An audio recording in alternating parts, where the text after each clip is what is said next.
Hi friends, this is Kim from Creative DIY Purpose. Welcome! The paint colors that I've picked for most of today's projects are Stormy Seas and French Linen from Dixie Belle. I'd like to give a special thank you to my beautiful friend Lisa for purchasing these as a gift for me. We'll be repurposing a broken drawer, a brown paper bag, a shelf with a heart cutout, a wooden magazine rack, a small piece of plywood, and a scrap piece of wood. Later in the video, I'll share updated photos of my booth and recent projects and a few items that I picked up this week.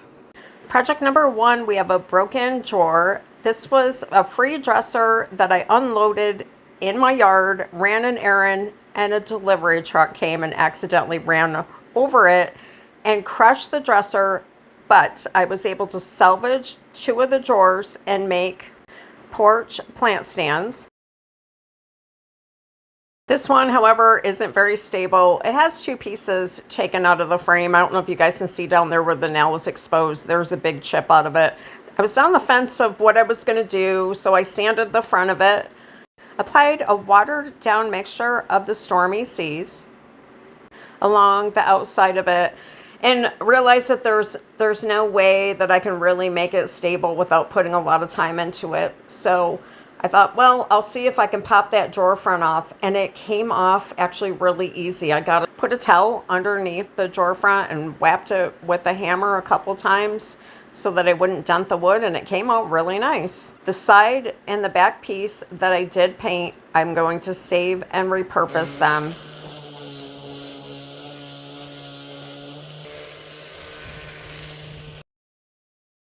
The orbital sander helped me just stress along the edges and give it a faded look. It was definitely more of a grayish color, I think, out in the sunlight. Now that it's inside, I see a little bit more green tones.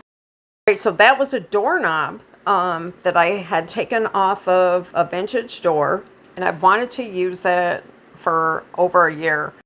I cleaned that up, and I was trying to figure out how I was going to get that screwed into that drawer front, because I thought this would make a nice coat rack. I only have 2 of the frosted blue drawer knobs. I purchased those from the Hive, and I've actually had those in my stash for over a year as well. I tested both of the drawer knobs, but I couldn't get the nut on super tight. I'm using the drill to drill about 1/4 of an inch. That way I can screw the nut and it will be hidden inside the hole, and the surface will be nice and flush to go up against the wall. I used a pair of jewelry pliers to be able to get the nut on super tight. They've been coming in super handy with these wood projects. Then I repeated the same step on the other side. The inside of the doorknob is threaded, and ironically found this piece of a dowel. It's just sitting on a shelf, and it fits a little snug inside the doorknob, which is perfect. Now I need to find a screw bit that is just a little bit smaller than the wooden dowel and expand that hole in the center to make sure that the wooden dowel will fit in there snugly. Next step is to almost screw the wooden dowel into the doorknob and measure it to the thickness of the wood to see how much I need to saw off. The size of the hole is just a touch too small. I take the sander and lightly sand the sides of the dowel because I don't want the dowel to split by forcing it in the hole, and it ends up being a nice snug fit. Before I add 2 sawtooth hangers to the back, I'm going to take some Best Dang wax in black from Dixie Belle and add a little bit more age to this piece. This was my first time using the Stormy Seas color from Dixie Belle, and when I added that black wax, I think this is going to be a new favorite of mine. I forgot to apply a coat of clear wax to make it easier to pull back some of that dark wax. I ended up taking a damp lint-free cloth and wiping it back, and it worked.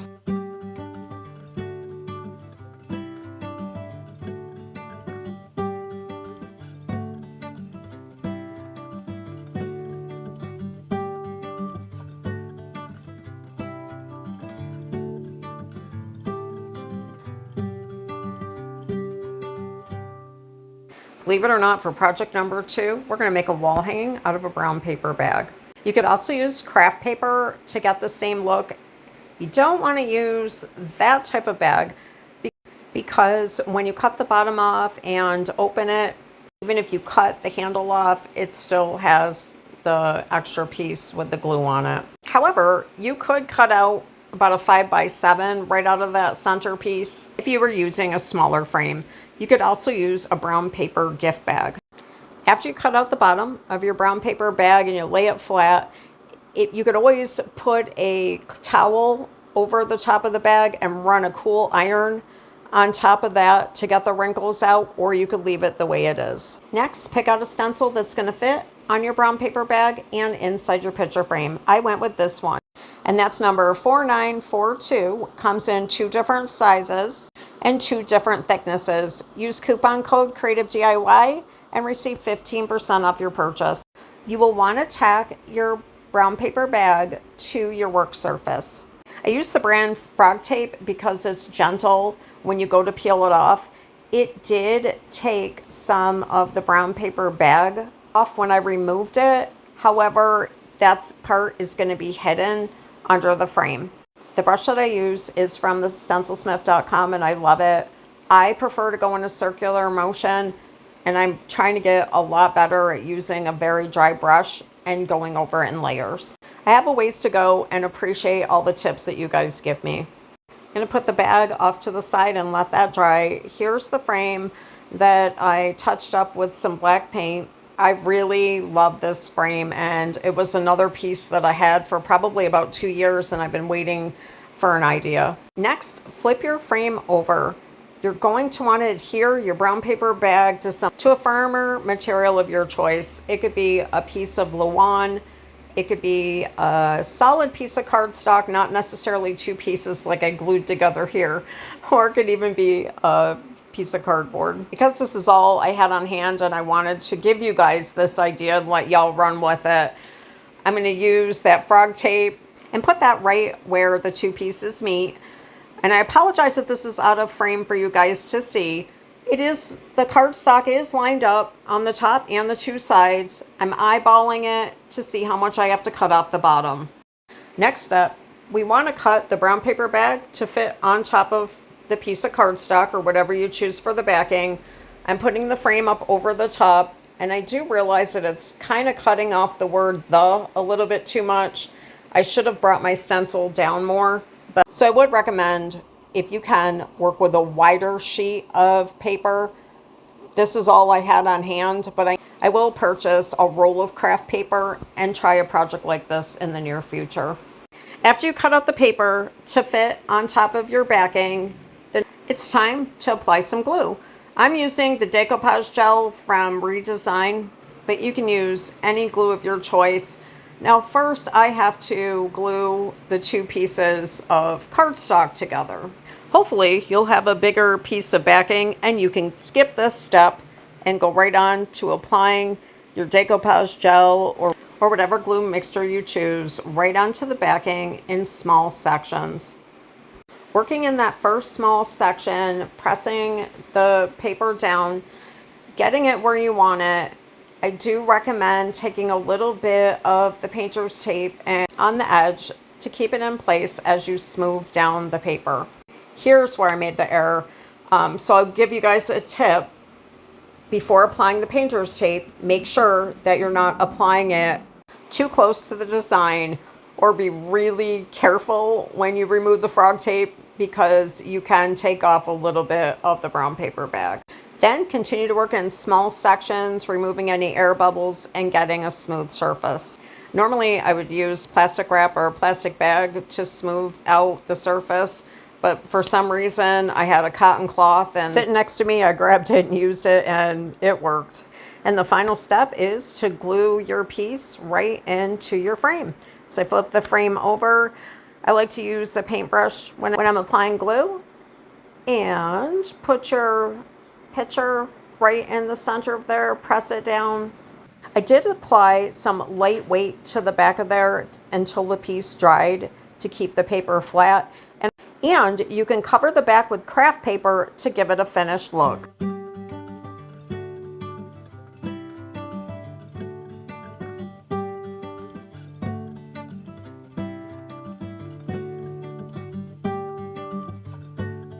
Project number 3 is a Maxine Rack that I've had for quite some time.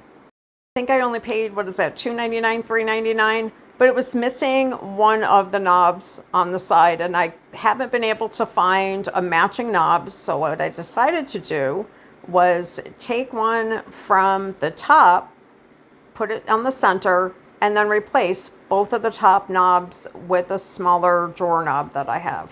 And I got lucky because both of the drawer knobs that I put on there fit on the existing screws perfectly. The next step is to give this piece a good cleaning and apply 2 coats of the color Stormy Seas. After it dried, I did take a damp cloth and apply some light distressing. Let's add some of the French labels from Redesign. I love these transfers, and I think that they complement this color nicely. Please let me know what you think and what you would do differently. So in order to find a piece to go along that top curve, I had to kind of cut one and piece it together. You can tell that the sun went down and I lost all my lighting. I apologize. I did go over the spindles and the front with some of the besting wax from Dixie Belle. You can see it added a little bit of shading. I put on 1 coat and then decided that I wanted it a little bit darker. So I did apply a 2nd coat and wipe that back. I took a look at both the sides and decided that they needed something. These are 2 of the labels that come in the set that are identical. I applied 1 to the top of both sides and then 2 coats of dark wax.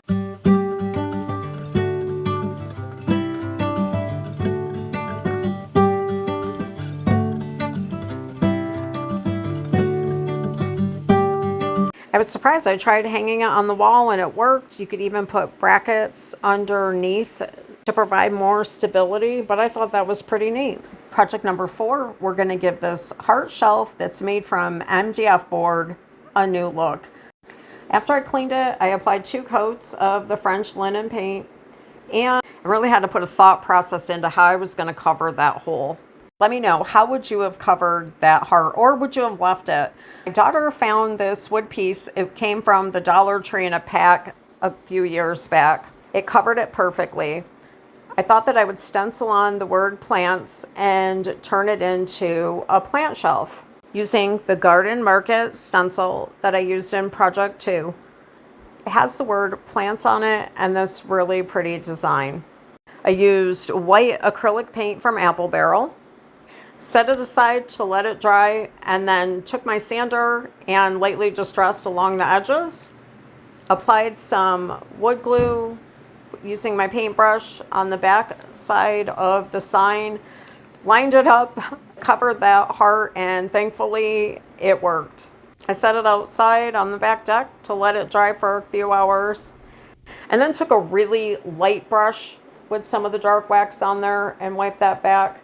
When I brought it inside, it needed something else. To add a little bit more texture and some highlights, I took a dry brush with some of that white acrylic Apple Barrel paint. I got a little heavy in some areas and took that damp cloth and wiped that back. I think it brightened it up a bit. What do you think?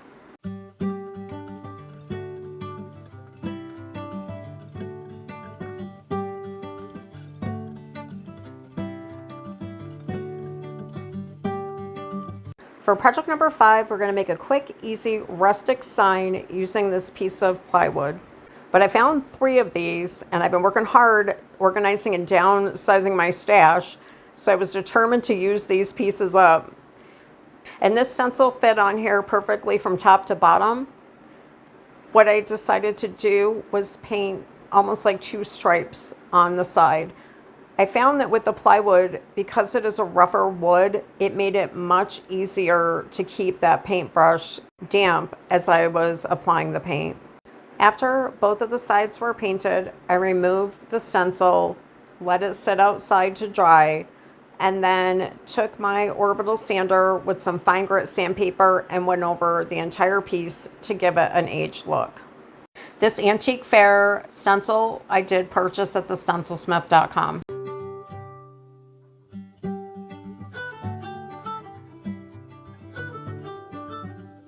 project number 5, I found another piece of scrap wood. This isn't pine. I'm not sure if it's birch. Maybe, please comment and tell me what it is if you know.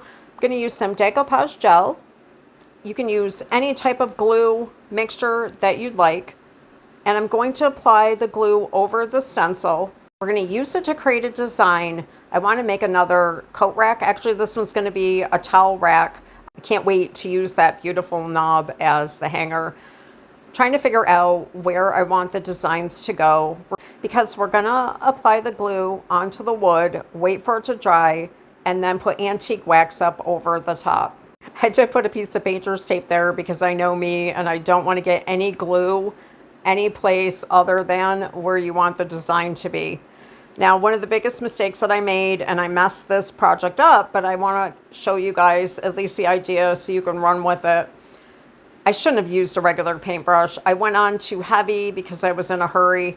I actually want to sand this piece completely down and start all over again. But my thought was I didn't want to ruin my good stencil brush. And I didn't have any of the inexpensive little sponge brushes, that's what I would recommend for this project.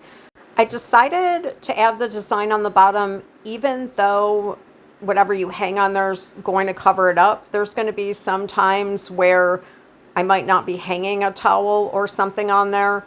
And I thought it would just add a little bit more to the overall look. And I could tell the second that I took the stencil off that I was way too heavy-handed on that first one. So I tried to go a little bit lighter on the second one, but I didn't achieve that by much. After the glue has a chance to dry, I'm taking some of the Waverly Antique Wax, watering it down just a bit, applying that with a cloth, and then running it up over the wood. And you can instantly see the design pop through. It wasn't coming out as dark as I wanted because the cloth was absorbing all of the antique wax. So I started applying it with a paintbrush and liked that a lot better.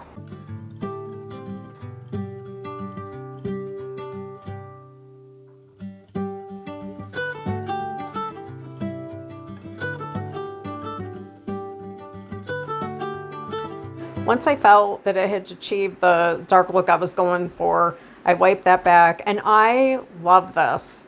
I love the way that it popped out. Of course, like I said, I definitely need to redo this piece, but I wanted to at least give you guys the idea so you can run with it. I thought of this when I had like kind of a happy little accident of trying to apply that Waverly stain over glue and wiping it back, and I'm like, the only way to fix it was to sand it. All right, so now to add the knob on, I decided to put it up through the top of the design. Sorry, I'm trying to hold the phone and show you guys and see it at the same time. So I'm going to drill a hole through there and attach the knob and see how it looks.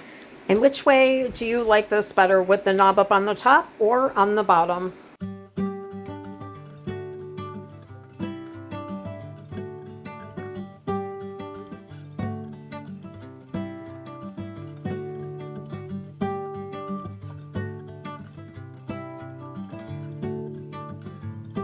I thought you guys may enjoy some photos of some of the projects that I've done in the past 2 weeks.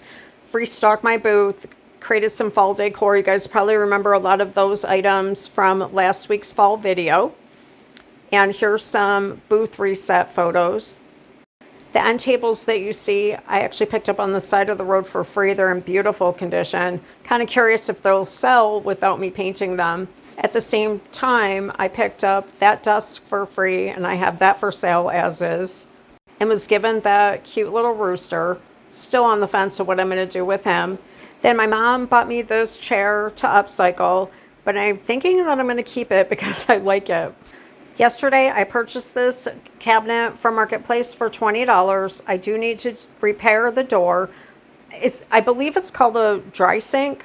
I'm not sure. But it's almost identical to the one that I had in my home for so many years and recently sold it in my booth. And then today I went and purchased these 2 end tables for $10. They do need some repair work on the top, but I think I'm going to try to redo them the same way that I did this end table last fall. Well, friends, I want to thank you so much for joining me today. I hope you enjoyed this video and that you got some inspiration. Have a super blessed week, and I will see you next Monday.